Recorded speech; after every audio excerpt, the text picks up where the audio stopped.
ટી.ડી. પટેલ, પાટીદાર સમાજ અગ્રણી.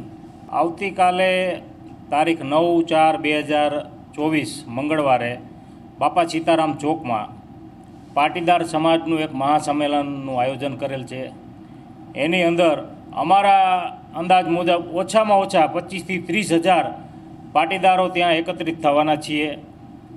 જે કાજલ હિન્દુસ્તાની નામની એક વિકૃત માનસિકતા ધરાવતી સ્ત્રીએ પાટીદાર સમાજની દીકરી ઉપર સાવ જેને કહેવાય પાયા વિહોણ એવો ખોટો આક્ષેપ કરી, વાણી વિલાસ કરી અને પાટીદાર સમાજની દીકરીને જે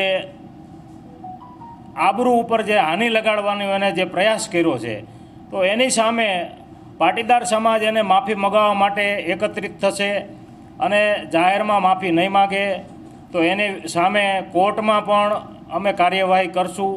સમગ્ર ગુજરાતની અંદર અમે એના વિરુદ્ધમાં કાર્યક્રમો ચલાવશું અને ક્યાંય પણ ગુજરાતની અંદર સ્ટેજ ઉપર આવી વાણી વિલાસ કરી અને સમાજની અશાંતિ જે દોડનારી વ્યક્તિ છે એને સ્ટેજ ઉપર ક્યારે પણ સ્થાન ન મળે.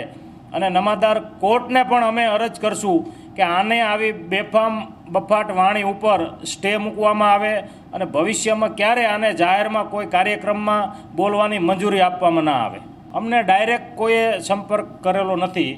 ઇનડાયરેક્ટલી કોઈ વાયા વાત પાયા વિહોણી આવતી હોય છે, પણ એમાં અમને કોઈ તથ્ય અત્યાર સુધી લાગેલું નથી.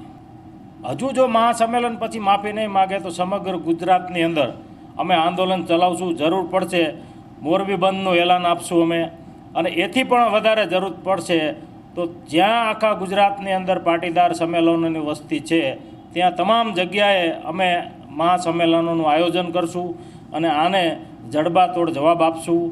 એક સમય એવો આવશે કે એમને પણ એવું અહેસાસ થશે કે હવે આખા ગુજરાતમાં હું જ્યાં જાઉં છું ત્યાં મારા વિરોધનું જ વાતાવરણ ઊભું થઈ ગયું છે, તો આ ભૂલનો એને અહેસાસ કરવો જ પડશે. અમારા તરફથી પાટીદાર સમાજના તમામ ઉદ્યોગપતિઓ, તમામ રાજકીય આગેવાનો, ભાજપ, કોંગ્રેસ, આમ આદમી પાર્ટી, સામાજિક સંસ્થાઓ બધા જને અમે આમંત્રણ પાઠવેલા છે. હવે એમાંથી આવવું કે ન આવવું એ એમનો પ્રશ્ન છે, પણ અમે અમારા તરફથી બધા જને આમંત્રિત કરેલા છે.